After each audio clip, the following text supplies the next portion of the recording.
ते 8:15 त्या ठिकाणी येणार आहेत. त्याच्यामुळे दुसरे मंत्री जे प्रत्येक शिवजयंतीला या ठिकाणी उपस्थित राहतात, माननीय नामदार भरतसेठ गोगावले साहेब हे सोलापूर या ठिकाणी असल्यामुळे त्यांना येणं अशक्य आहे. त्यामुळे आपण नियोजित वेळेमध्येच कार्यक्रम सुरू करणार आहोत. सर्व आलेल्या सर्व शिवभक्तांनी, निमंत्रितांनी, मराठा कर्मचारी मित्रमंडळाच्या सर्व सदस्यांनी येणाऱ्यांचं थोडंसं स्वागत करा आणि त्यांना बसण्यासाठी विनंती करत चला. आपण बाकी सर्व प्रतिनिधींना या ठिकाणी लवकरच फोनवर कॉल करून बोलवून घेतोय, म्हणजे कार्यक्रम आपल्याला वेळेत सुरू करता येईल. मी त्या छोट्याशा आपल्या कन्येला पोवाडा सादर करण्यासाठी निमंत्रित करतो. नमस्कार.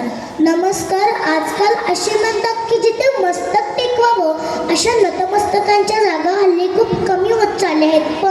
पण ज्याचं नाव ऐकताच हे मस्तक नतमस्तक झाल्याशिवाय राहत नाही, ते म्हणजे माँसाहेब जिजाऊ छत्रपती शिवाजी महाराज आणि छत्रपती संभाजी महाराज यांना माझा मानाचा मुजरा. आदरणीय व्यासपीठ आणि माझ्या मित्रमैत्रिणींनो, माझे नाव सई आशिष बावस्कर आहे. मी इयत्ता 4थीत शिकत आहे. आज मी शंभूराजांबद्दल थोडं बोलणार आहे, कारण शंभूराजांबद्दल बोलायला संपूर्ण आयुष्य पुरणार नाही. इतिहास अनेकांच्या अभ्यासाचा विषय आहे, इतिहास अनेकांच्या संशोधनाचा विषय आहे, इतिहास अनेकांच्या अस्मितेचा विषय आहे, इतिहास अनेकांच्या प्रेरणेचा विषय आहे, इतिहास अनेकांच्या स्वाभिमानाचा विषय आहे, इतिहास अनेकांच्या अभिमानाचा विषय आहे. इतिहास घडवणारी माणसं इतिहास विसरू शकत नाहीत, तसं इतिहास विसरणारी माणसं इतिहास घडवू शकत नाहीत असे डॉक्टर बाबासाहेब आंबेडकर यांनी म्हटले. इतिहास म्हणजे सामाजिक, धार्मिक यांचा कालपट म्हणजे कार्ल मार्क्स यांनी म्हटले. आणि असाच एक इतिहास शिवछत्रपती संभाजी महाराजांनी घडविला. छत्रपती शिवरायांच्या मृत्यूनंतर स्वराज्य टिकवण्यासाठी अंतर्गत व कलहाशी शत्रूशी समर्थपणे लढणारा धर्मवीर मृत्यूचे आवाहन पेलोनी तोच वारसा आम्हाला दिला. म्हणून अमर झाला शिवरायांचा शंभू छावा. संभाजी महाराजांचा जन्म 14 मे 1657 रोजी मा सईबाई यांच्या पोटे किल्ले पुरंदर येथे झाला. छत्रपती शिवरायांसारख्या युगपुरुषाचे पुत्र असल्यामुळे रणांगणावरील मोहिमा व राजकारणातील डावपेच यांचे बाळकडू त्यांना लहानपणापासूनच मिळाले. संभाजी महाराजांच्या आईचे निधन ते लहान असतानाच झाले. अनेक ऐतिहासिक नोंदीप्रमाणे शंभूराजे अत्यंत देखणे व शूर होते.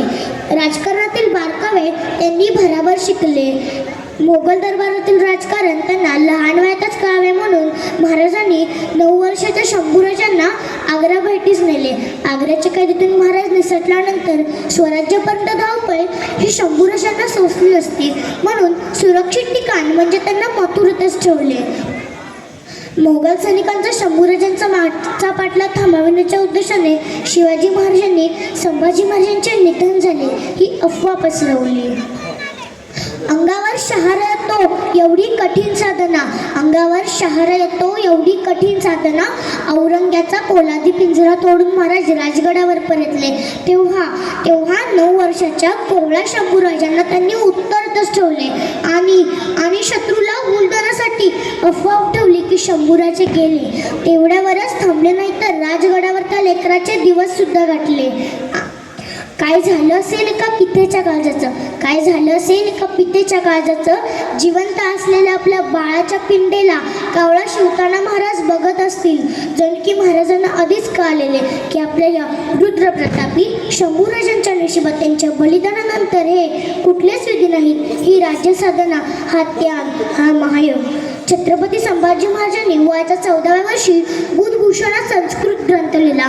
10,000 सेनांचे नेतृत्व करून कुशल सेनाने म्हणून आपली ओळख केली. शिवाजी महाराजांना फोंडा किल्ला घेण्यासाठी वयाच्या 17व्या वर्षी त्यांनी सहकार्य केले आणि संभाजी महाराजांनी तुकाराम महाराजांची जगातील पहिली पालखी देहू ते पंढरपूर येथे सुरू केली.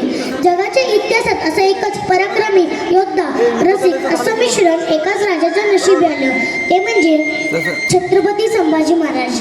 छत्रपती संभाजी महाराजांनी त्यांच्या अल्पायुष्यात जे अलौकिक कामे केले त्यांचा दुर्गामी परिणाम संपूर्ण हिंदुस्थानावर झाला. संभाजी महाराजांनी औरंगजेबाच्या 8 लाख सैन्याला डगमगता तोंड दिले. अशा या महाराजाचा राज्याभिषेक 16 जानेवारी 1681 साली झाला. 1691 मध्ये संगमेश्वर येथील बैठक संपून रायगडाकडे रवाना होत असताना शंभूराजेंना औरंगजेबाने जिवंत पकडले. अशा या महान राजाला औरंगजेबाने खूप यातना देऊन मारले.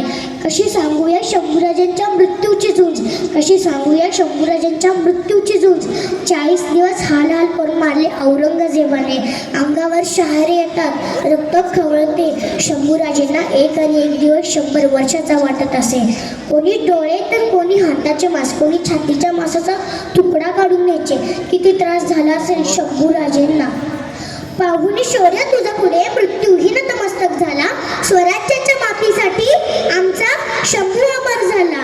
11 मार्च 1689 मध्ये संगमेश्वर येथील बैठक संपून 11 मार्च 1689 मध्ये संभाजी महाराजांची शिरच्छेद करून भीमा आणि इंद्रायणी नदीच्या संगमावरील त्यांची हत्या करण्यात आली. संभाजी महाराजांच्या या बलिदानानंतर संपूर्ण महाराष्ट्र पेटून उठला आणि महाराष्ट्राला औरंगजेबापासून विजय मिळाला. शृंगार होता संस्काराचा, अंगार होता हिंदवी स्वराज्याचा. जिथे जिथे शत्रूही नतमस्तक होई असा पुत्र होता आमच्या शिवरायांचा. विजयसारखी तलवार चालवून गेला, निधड्या छातीने हिंदुस्थान हलवून गेला. मुठभर मावळ्यांना घेऊन हजारो सैतानांना लढून गेला. स्वर्गात गेल्यानंतर देवांनी ज्याला झुकून मुजरा केला असा एकच मर्द